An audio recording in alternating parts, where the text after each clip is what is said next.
नमस्ते बच्चों, मैं सरोज गोस्वामी और आज का हमारा टॉपिक है पार्थिव एकता या अंतर संबंध का सिद्धांत। मैं आपको मानव भूगोल के सिद्धांतों के बारे में बता रही हूँ। कल मैंने आपको क्रियाशीलता का सिद्धांत बताया था, आज मैं आपको पार्थिव एकता या अंतर संबंध का सिद्धांत के बारे में बताऊँगी। संसार में विद्यमान प्रत्येक तत्व एक दूसरे से अंतर संबंधित है या एक दूसरे पर निर्भर है। प्रत्येक भौगोलिक कारक स्वतंत्र नहीं है या पृथक नहीं रह सकता। जैसे कि मनुष्य कहीं पर निवास करता है, वहाँ की जलवायु का प्रभाव, ठंडी जलवायु है तो गर्म कपड़े और गर्म जलवायु है तो सूती वस्त्र। ठीक इसी के साथ अगर वहाँ पर मृदा उपजाऊ है तो सघन जनसंख्या, अगर अनुपजाऊ मृदा है तो विरल जनसंख्या। अगर खनिज संसाधन ज़्यादा है तो औद्योगिक क्रियाएं ज़्यादा संपन्न होंगी, वो देश सघन बसा हुआ होगा। अगर खनिज संसाधन कम है तो औद्योगिक क्रियाएं कम होंगी, वो प्रदेश विरल जनसंख्या वाला होगा। तो मनुष्य पर तो जलवायु का, मृदा का, वनस्पति का प्रभाव पड़ता ही है। उसके साथ साथ इन प्राकृतिक तत्व भी एक दूसरे से अंतर संबंध है। जैसे कि कहीं पर आपके जहाँ पर वनस्पति उत्पन्न हो रही है, उस वनस्पति के उत्पन्न होने में वहाँ की जलवायु और मृदा और बारिश का बहुत ज़्यादा योगदान होता है। तो इस प्रकार से एक तत्व दूसरे से अंतर संबंधित है, पृथक किसी का भी अस्तित्व नहीं है। प्रत्येक भौगोलिक कारक भी एक दूसरे से प्रभावित होते हैं तथा स्वयं भी उन तत्वों के सम्मिलित प्रभाव के द्वारा किसी क्षेत्र विशेष का वास्तविक भूदृश्य विकसित होता है। मैंने आपको बताया कि कहीं पर आपके मनुष्य निवास कर रहा है तो वहाँ की मृदा, वनस्पति, खनिज संसाधन के आधार पर उस मनुष्य की भूदृश्यों का निर्माण होगा। अगर मृदा उपजाऊ है तो वहाँ पे सघन कृषि की जाएगी और अगर खनिज संसाधन ज़्यादा है तो औद्योगिक क्रियाएं ज़्यादा संपन्न की जाएंगी। तो वहाँ का जो भूदृश्य होगा वो अलग होगा और जहाँ पर अनुपजाऊ मृदा है वहाँ पर आपके जो भूदृश्य होगा वो अलग होगा। जिस प्रकार से आपके शुष्क जलवायु में जो भूदृश्य होता है वो रेत के टीले होते हैं, रेगिस्तान होता है। ठीक उसके विपरीत नदियों का जो भूदृश्य होता है, वहाँ नदियों के किनारे आपके खेत विकसित होते हैं। तो इन भूदृश्यों में प्राकृतिक तत्वों का भी योगदान है और मनुष्य का भी योगदान होता है। तो मानव भूगोल के तथ्यों का विकास किसी न किसी कारक के अंतर संबंध का ही परिणाम होता है। कोई भी कारक अन्य कारकों से प्रभावित या नियंत्रित होकर के विकसित होता है तथा अपने विकास के परिणाम स्वरूप अन्य कारकों भी नियंत्रित या प्रभावित करता है, जैसा कि मैंने अभी आपको बताया था। तो प्रत्येक जो आपके पार्थिव एकता के अंदर जो प्रत्येक तत्व है वो एक दूसरे से अंतर संबंधित है। इसी कारण हम किसी भी भौगोलिक कारक का विश्लेषण करते समय उन कारकों का अवश्य अध्ययन करते हैं जो उसको प्रभावित करते हैं।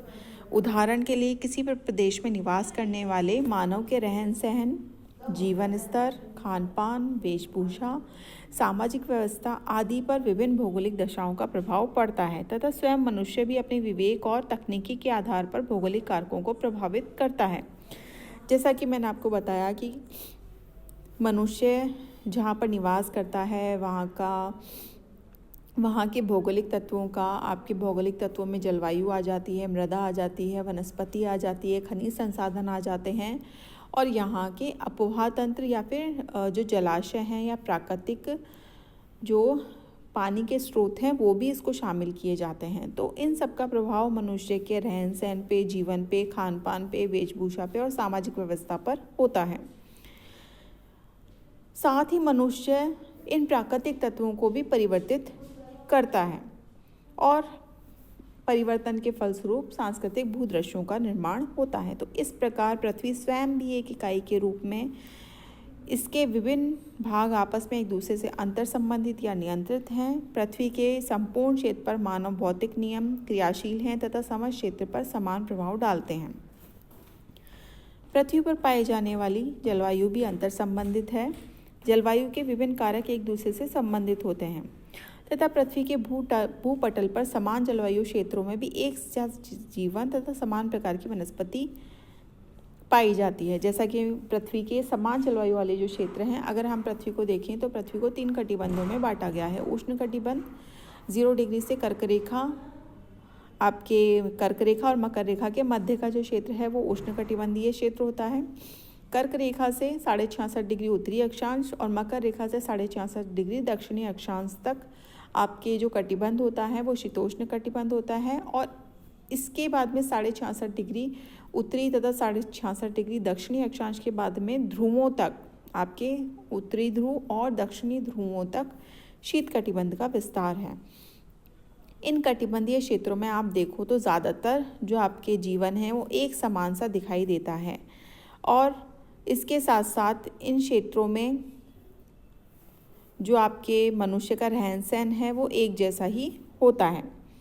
ज़्यादातर आपके जो उष्ण कटिबंधीय क्षेत्रों में जो मनुष्य निवास करते हैं उनका रंग भी अलग होता है। शीतोष्ण कटिबंधीय क्षेत्रों में निवास करने वाले लोगों की त्वचा का रंग भी अलग होता है और इसके साथ साथ लास्ट में शीत कटिबंध वाले क्षेत्रों में निवास करने वाले लोगों की त्वचा का रंग भी अलग होता है। तो वो त्वचा का रंग वहाँ के प्राकृतिक कारकों का मनुष्य के जीवन पर प्रभाव को दर्शाता है।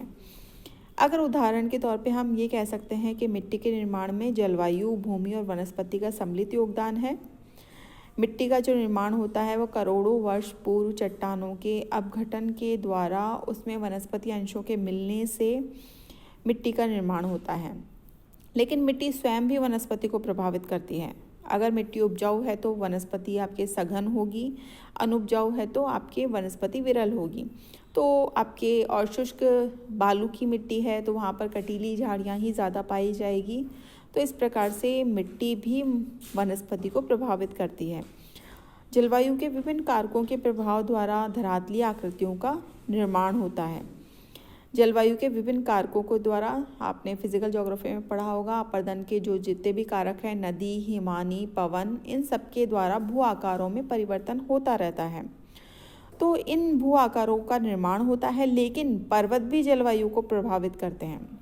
जब कहीं पर आपके पर्वतीय क्षेत्रों में मैदानी क्षेत्रों की अपेक्षा आपके जो टेम्परेचर है वो कम पाया जाता है, क्योंकि हम जैसे जैसे ऊंचाई की तरफ जाते हैं वैसे वैसे तापमान कम होता रहता है। तो पर्वतीय क्षेत्र भी जलवायु को प्रभावित करते हैं। तो ये आपके हर एक चीज़ एक दूसरे से अंतर संबंधित है।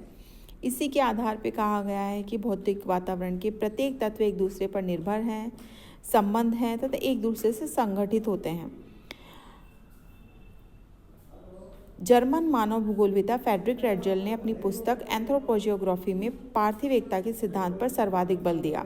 उनके अनुसार मानव भूगोल के दृश्य पार्थिव एकता से संबंधित हैं और केवल उसी के द्वारा समझाए जा सकते हैं। प्रत्येक स्थान पर भौगोलिक दृश्य वहाँ के वातावरण से संबंधित होता है और वातावरण स्वयं भौतिक दशाओं का योग है। रेटजल की शिष्या कुमारी सैंपल ने अपनी पुस्तक में पार्थिव एकता के सिद्धांत को महत्वपूर्ण स्थान दिया। तो पार्थिव एकता का जो सिद्धांत है वो बहुत ही ज़्यादा महत्वपूर्ण है। हम्बोल्ट ने भी इस सिद्धांत का पक्ष लेते हुए कहा कि पृथ्वी के धरातल पर निर्मित किसी भी भूदृश्य के निर्माण में वनस्पति का महत्वपूर्ण स्थान होता है। Vidal de la Blache, Jean Brunhes इत्यादि सभी वैज्ञानिकों ने या विद्वानों ने यही कहा कि किसी भी स्थान विशेष में निवास करने वाली समस्त जीवधारी वनस्पति, जीव जंतु, मनुष्य आपस में अंतर संबंधित हैं, आपस में उनमें एकता देखने को मिलती है। इसके साथ ही ब्लाश ने अपनी पुस्तक एजेंट में कहा कि एक देश के राजनीतिक मानचित्र का अध्ययन वहाँ के प्राकृतिक मानचित्र के साथ किया जा सकता है। यह मानचित्र एक दूसरे से स्पष्ट करते हैं कि वह इनके पूरक हैं, रेखाचित्र हैं। तो इस प्रकार से कहा जा सकता है कि विभिन्न विद्वानों ने यह कोशिश करी कि जो पार्थिव एकता का सिद्धांत है वो उन्होंने यही बताया कि वे एक दूसरे से अंतर संबंधित हैं तथा एक दूसरे को नियंत्रित करते हैं। अंतर संबंध का यह सिद्धांत इसी बात का प्रतिपादन करता है कि वातावरण के भौतिक या मानवीय तथ्यों का एकांकी या स्वतंत्र अध्ययन नहीं किया जा सकता, क्योंकि प्रत्येक तथ्य एक दूसरे से नियंत्रित होते हैं। नदियों का उद्गम पर्वतों से होता है, लेकिन नदियाँ अपने साथ पर्वतों का अपर्दन भी करती हैं। जब तलछट का जमाव अधिक हो जाता है तो धंसने के कारण आंतरिक शक्तियों के संपीड़न से फिर पर्वतों का निर्माण होता है। अतः नदी और पर्वत एक दूसरे से अंतर संबंधित हैं। पृथ्वी पर विभिन्न जलवायु दशाएं सूर्यताप के द्वारा प्रमाणित होता है कि बादल, ओस, कोहरा आदि स्वयं तापमान को प्रभावित करते हैं। स्वयं मनुष्य पर भी भौगोलिक वातावरण के विभिन्न कारकों का प्रभाव पड़ता है, लेकिन मनुष्य अपने विवेक, बुद्धि और तकनीकी के आधार पर भौतिक वातावरण के साथ समायोजन करते हुए सांस्कृतिक वातावरण का निर्माण करता है, जिसके तथ्य भौतिक वातावरण को प्रभावित एवं नियंत्रित करते हैं। जनसंख्या, वितरण एवं घनत्व प्राकृतिक कारकों पर निर्भर करता है। नदियों द्वारा लाकर निक्षेपित मिट्टी से मैदानों का निर्माण होता है। मैदानी क्षेत्र में जनसंख्या अधिक पाई जाती है। जीविका उपार्जन के साधन ज़्यादा होते हैं। जलवायु की विपरीत परिस्थितियों में भी अपना निवास बना लेते हैं। जैसे ऑस्ट्रेलिया के रेगिस्तानी क्षेत्रों में कालगुल्ली, कुलगाली खानों के होने के बावजूद लोग वहाँ पर बसते हैं। तो जहाँ पर आपके संसाधन उपलब्ध हो जाते हैं वहाँ जनसंख्या ज़्यादा, और जहाँ संसाधन नहीं वहाँ जनसंख्या कम। तो इस प्रकार से पृथ्वी के धरातल एवं वायुमंडल में विद्यमान प्रत्येक जैविक एवं अजैविक तत्व जो भौगोलिक वातावरण के कारक हैं, परस्पर एक दूसरे को प्रभावित व नियंत्रित करते हैं तथा एक दूसरे से परस्पर अंतर संबंधित हैं। मनुष्य स्वयं भी भौतिक वातावरण के विविध तत्वों से प्रभावित होता है तथा उन्हें अपने विवेक के आधार पर परिवर्तित कर सांस्कृतिक वातावरण का निर्माण करता है। अतः मानव भूगोल में विविध भौगोलिक कारकों का अध्ययन स्वतंत्र रूप से नहीं वरन पारस्परिक संबद्धता के आधार पर किया जाता है, क्योंकि संपूर्ण पृथ्वी एक इकाई है जिसके विभिन्न भाग परस्पर जुड़े हुए हैं। तो इस प्रकार से कहा जा सकता है जो पार्थिव एकता का सिद्धांत है वो एक दूसरे से अंतर संबंधित सिद्धांत है। एक दूसरे पर जो तत्व हैं वो निर्भर भी हैं और स्वतंत्र भी हैं। तो इस आधार पे पार्थिव एकता का सिद्धांत एक अंतर संबंध का सिद्धांत कहा जा सकता है, जो कि मानव भूगोल में हम इसका अध्ययन करते हैं। धन्यवाद।